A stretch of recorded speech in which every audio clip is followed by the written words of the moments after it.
لماذا نحن هنا؟ حسب السكر بس كده تمام.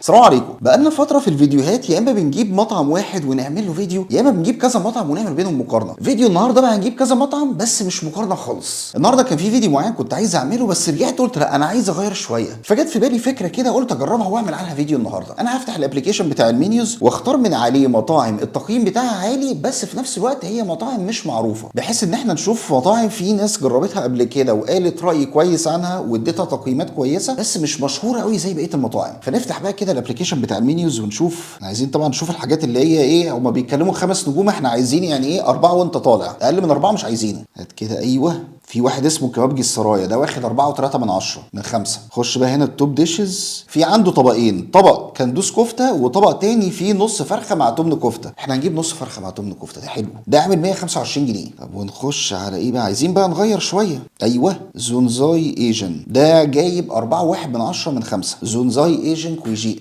كنت اقول كويجين طيب هو ده تقريبا اكل صيني وبتاع، فعايزين نجيب من عنده ايه، تشيكن سويت اند ساور. خش كده في تشيكن وميت وشريمب، لا احنا هنجيب التشيكن دي عامله 98 جنيه. طيب نشوف بقى حاجه تانية. قلب يا معلم، وانا بقلب كده اغلبيه التقييمات العاليه المطاعم معروفه. في مطعم تاني شكله بتاع شاورما اسمه اهل الكرم، ده واخد 4.5. متهيألي ده جربته قبل كده تقريبا. ده ايه ده، اوفرز؟ لا اوفرز، لا احنا عايزين توب ديشز. سندوتش شاورما فراخ سوري ده ب 52 جنيه، ده اعلى حاجه بتطلب عنده. طب ماشي نجيبها برضه. طب احنا عايزين بقى نحلي. قلب يا معلم، قلب قلب قلب. في مكان تاني اسمه ابو اللبن، ده واخد 4.5. ده اكتر حاجه بتطلب من عنده كنافه نابلسيه ناعمه، ده هنا الربع عامل 55. هاته برضه. ايه ده؟ لا ده بيقول لي ما بيوصلش. طب احنا ممكن نتصل بيه في التليفون ونشوف. طيب انا اتصلت بيه الربع عنده طلع عامل 50 جنيه مش 55. طيب خلينا نستنى الحاجه تيجي كده ونشوف ايه النظام. والفكره دي انا بفكر اعملها عن كذا منطقه، يعني مدينه نصر، المقطم، المعادي، بحيث ان احنا لو الفيديو بتاع النهارده عجبكم نجرب بقى بقيه الاماكن التانيه. ففيديو النهارده يبقى عن منطقه المقطم. خش بقى يا معلم باول حاجه وهو كبابجي السرايا، طحينه، وادي الوجبه. والكلمه المعتاده، الوجبه دي كانت ملفوفه بورق ستريتش بس انا شلتها عشان ايه التصوير. وادي رغيفين عيش. ايه ده، مفيش معالق يا جدعان؟ اللهم صل على النبي. لا الوجبه شكلها يفرح، يعني كنت متخيل ان هو نص فرخه هيبقى نص فرخه على بعضه، بس هو مقطعه حتت كده فلا تمام قشطه. وتمن كفته وجايب لي اسبوعين كفته يعني حجمهم معقول. طب الرز اللي تحت ده هيتاكل ازاي؟ احنا نجيب معلقه، هو جايب هنا طحينه وسلطه كده. طب هجيب المعلقه كده واجي لكم بقى كده.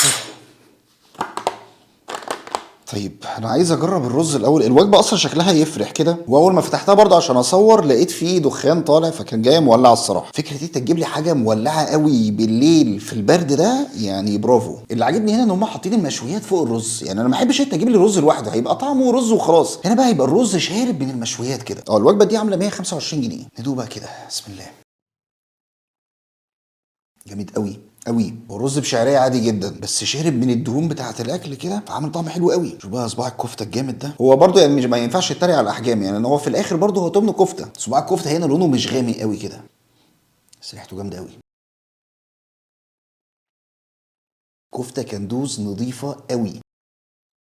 لا رايق الكلام ده، الكلام ده رايق. الكلام ده يستحق ان احنا ايه نغمسه في الطحينه كده عشان نتمزج. بس يا رب الطحينه تطلع حلوه ما تعكننش علينا يعني.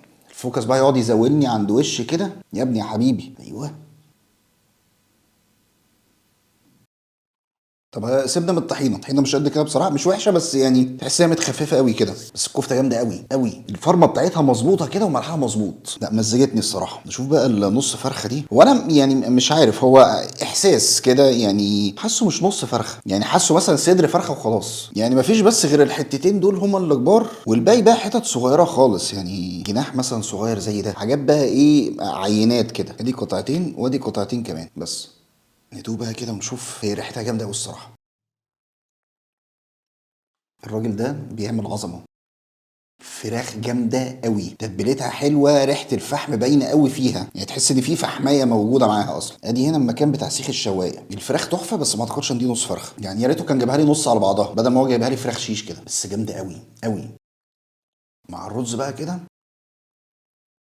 لا شغل عالي الصراحه، يعني اللي ضايقني بس كميه الفراخ والطحينه مش قد كده، بس مش مهم الطحينه قوي على قد ما الفراخ والكفته طعمهم تحفه، يعني فعلا ما فيهمش غلطه. فبالنسبه يعني لو هنديها رقم من 10 ممكن، بس عشان حته الفراخ دي نديها 8 من 10. يعني كميه الفراخ لو كانت زادت بس شويه كان ممكن ياخد 9 من 10 كمان. فلا وجبه تقيله وكبابجي تقيل قوي. ماشي خلينا نخش على بعده.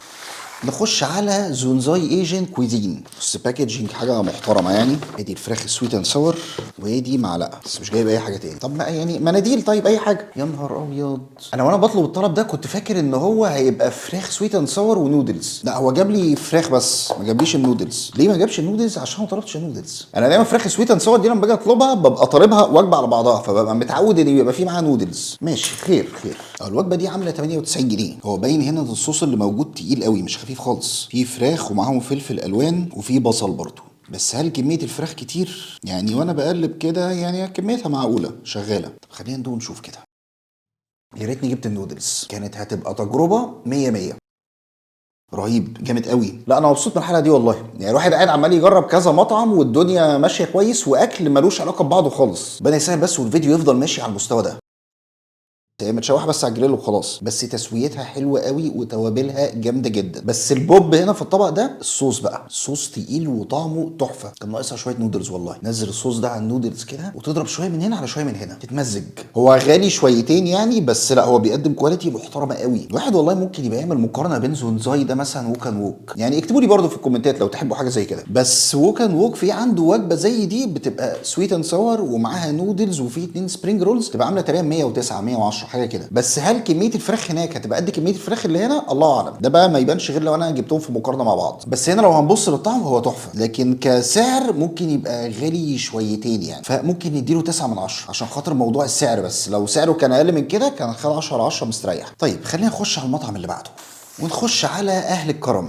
ده هنا مطعم شاورما، علبه توميه والساندوتش. خلينا نجيب الطبق كده. اهل الكرم ده انا جربته قبل كده، بس كان فرع مدينه نصر، واللي انا فاكره ان هو كان كويس. بس الكلام ده يمكن من سنتين مثلا. طب الساندوتش ده في المنيوز عامل 52 جنيه وفي 7 جنيه وشويه كده ضريبه، يعني 59 جنيه، يعني قول 60 جنيه. طيب هو الساندوتش متحمص كده من كل حته. خليني نقسمه نص برده كده. يا سيدي الساندوتش ده شكله هيبقى حكايه. او الساندوتش من جوه يعني باين ان فيه صوص كتير محطوط كده مع قطع الشاورما مع الخيار المخلل. الصوص ده طعمه غريب شويه بس الشاورما حلوه. طب خلينا نغمس الساندوتش ده في التوميه كده. شكل الفوكس برضه هيتعبني يا ابني يا حبيبي. ايوه يا سلام عليك. هيجرى حاجه لو شلت الصوص اللي موجود جوه ده وحطيته مكانه توميه؟ مش هيجرى حاجه. بس هو الصوص عامه مش وحش، وكميه الشاورما كويسه لطيفه، وبرده تسويتها مظبوطه مش طريه خالص، وملحها مظبوط برده. في حته شاورما طالعه من الساندوتش كده تقريبا معاها شويه توميه. ما عنديش اي مشكله لو جبت يعني ربع كيلو شاورما فراخ وقعدت اكلها لوحدها، بس الشاورما تحفه. كمان حته الشاورما اللي كانت طالعه من الساندوتش دي فيها الريحه بتاعت سيخ الشاورما كده، فطعمها جامد قوي قوي. تحس ان هي لسه نازله من على السيخ حالا. طيب نديله كام من 10؟ والله هو دلوقتي شاورما الفراخ متهيالي الساندوتش العادي دلوقتي يعني في المطاعم السوري بيبقى عامل له ممكن 50 55. هو هنا اغلى بشويه فنديله 8 من 10. ماشي خلينا بقى نخش على بعده عشان نحلي. ونخش بقى على ابو اللبن. جايب هنا علبه كده تقريبا فيها شربات. وادي العلبه اللي فيها كنافه نابلسيه. ده هنا ربع كيلو كنافه نابلسيه عامل 50 جنيه. ثواني كده ومفيش مفيش معلقه مفيش اي حاجه مفيش شوكه فيها يا اخوانا. هقوم اجيب شوكه. جبنا الشوكه بتاعتنا. طب انا هجربها لوحدها كده الاول ولا اسخنها؟ انا بقول اسخنها صح. سخن. اما سخنتها طلع في شغل عالي قوي، يعني في جبنه ساحت كده فانا جرت ريقي قوي بصراحه. بص الجبنه، بص جبنة في كل حتة. هنشوف بقى كده هتشد ولا لأ. اديله اديله اديله. الله الله الله الله. ايه الحلاوة دي؟ ايه الفيديو الجامد ده؟ ايه ده؟ والله ايه الحلاوة دي؟ لا انا مبسوط، انا مبسوط.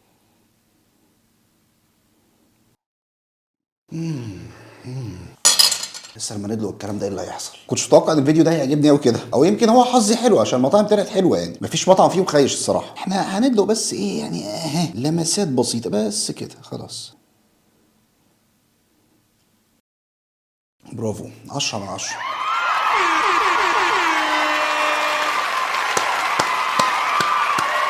جامده قوي. يعني انا مش عارف هي وصلتني اصلا، كانت بارده مش سخنه، بس فكره ان انا بس اسخنها في الميكروويف دقيقه تبقى بالحلاوه والطعامه دي وتمط كمان كده، فبرافو. انا متهيألي دي لو كلتها جوه المكان نفسه هتبقى احلى من كده كمان. رشين عليها برده من فوق كده رشه فستق، بس رشه بسيطه يعني مش كتير، وسكرها ما بيجزعش، لا مظبوط حلو. لا يعني برده ما كنتش متوقع منها حاجه. حاسس لو يعني كنافه نابلسيه في البيت مش هتبقى جامده قوي كده، لا عجبتني قوي قوي، وانا ايديا لزقت قوي قوي قوي قوي قوي.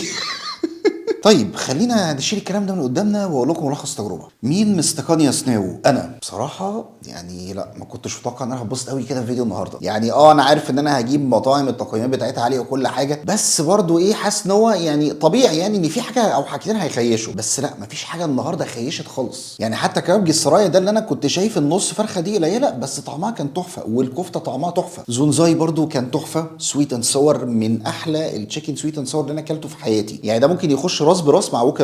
واهل الكرم ده جربته قبل كده من سنتين تقريبا، بس ما كنتش مركز معاه قوي، لكن المره دي وانا بجربه مركز معاه كده وانا بدوق، لا تحفه. وابو اللبن ده برده جامد. طبعا عامه كان فيديو لطيف بالنسبه لي، يعني ما اعرفش انتوا لما تشوف فيديو هيعجبكم ولا لا، بس يعني لو فكره الفيديو دي عجبتكم ممكن نعمل كذا فيديو تاني، نشوف بقى منطقه مدينه نصر، نشوف المعادي، نشوف التجمع، يعني في كذا حاجه كده. وبس كده، ده كان الفيديو بتاع النهارده. ما تنسوش بقى تعمل لايك للفيديو وتشيروه في كل حته. اشوفكم ان شاء الله الفيديو الجاي. سلام.